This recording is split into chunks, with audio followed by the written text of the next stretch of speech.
question, I am curious if you have 3 tips for our audiences.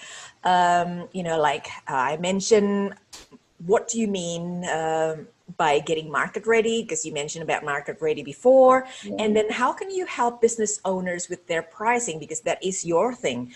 And also another of your thing is change their negative belief about money. So if you can share 3 tips on that. Yeah, sure. Only 3?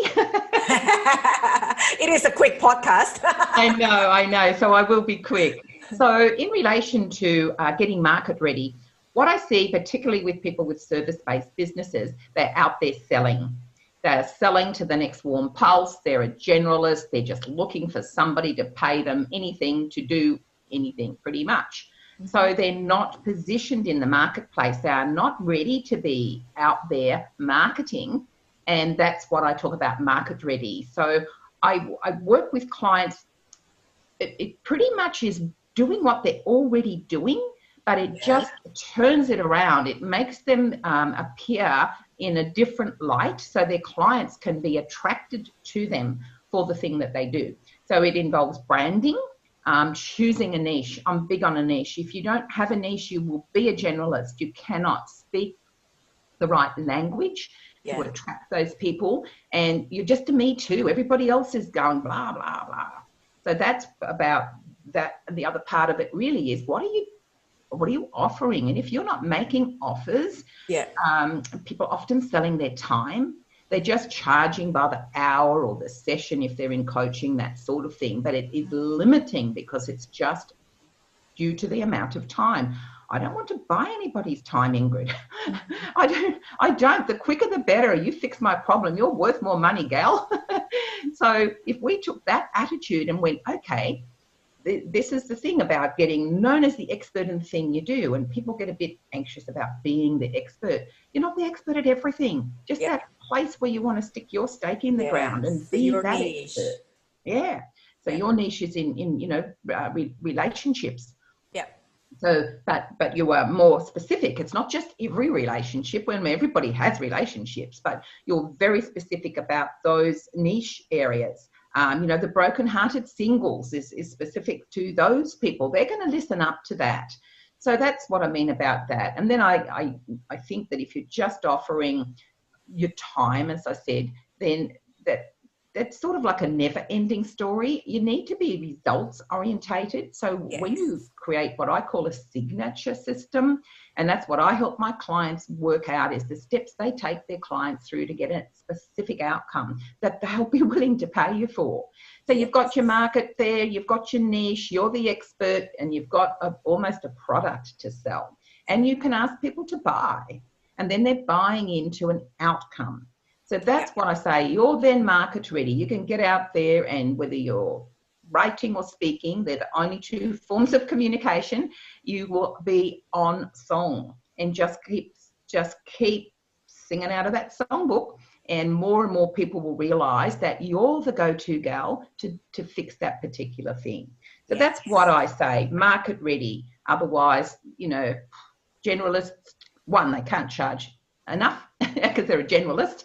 And nobody can work out what they do because it's too general, and they're lost in a crowded marketplace because they've got no expert position. Yeah, and I guess when you pitch on various things like social media and things like that, if you keep changing your topic per se, then people get confused maybe. Sure. Yeah, they go, now what's she talking about? It doesn't have any relevance. And we look at any advertising, it's going to be again and again and again, and you need to keep on topic, otherwise it's gone. Wouldn't we love it if people remembered everything we ever said?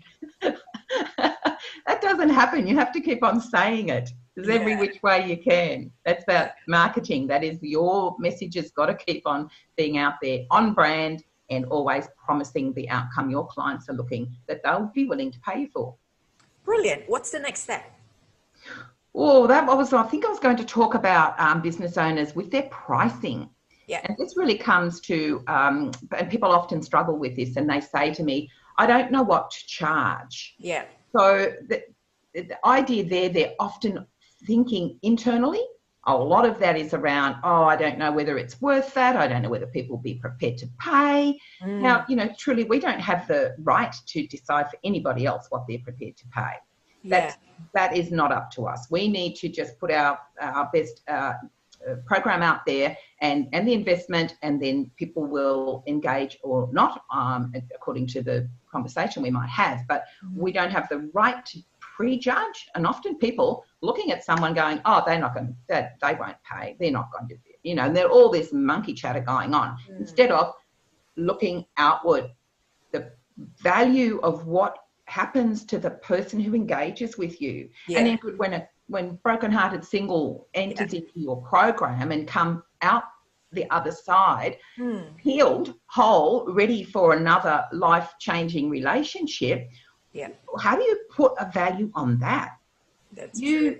You can see that if that person goes away with that problem and you haven't engaged and enrolled them in your program, they're going to be brokenhearted for a lot longer. That's not good. That's not good for anybody.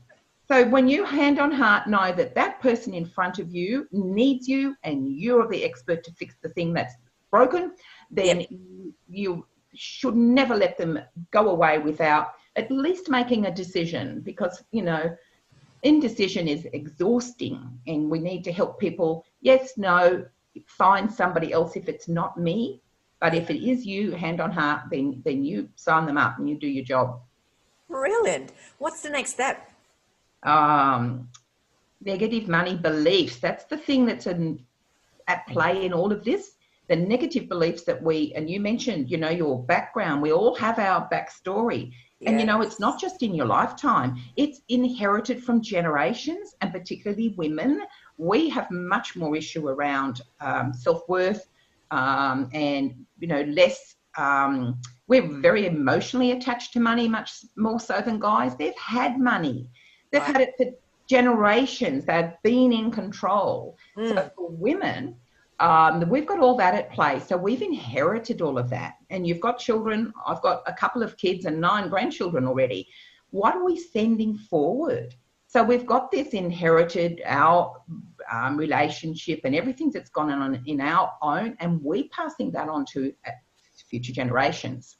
Yeah. So that's where everything is buried in the subconscious, because we don't consciously understand motivations to do or not do, get into action or not, the actions that we take, what actually triggers that. And a lot of that is from something that's deep down.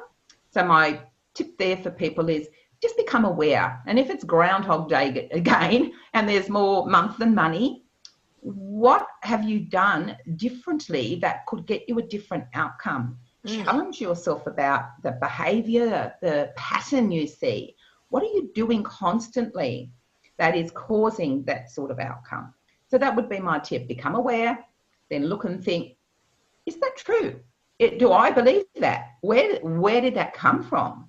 And you'll often find it came from some other, well-meaning, like you said, your parents well-meaning, but that's from their own scenario that they are doing their best they can, but they are laying the foundation for you, because, up till the age of 7, we were just a sponge. We just soaked up everything and didn't question.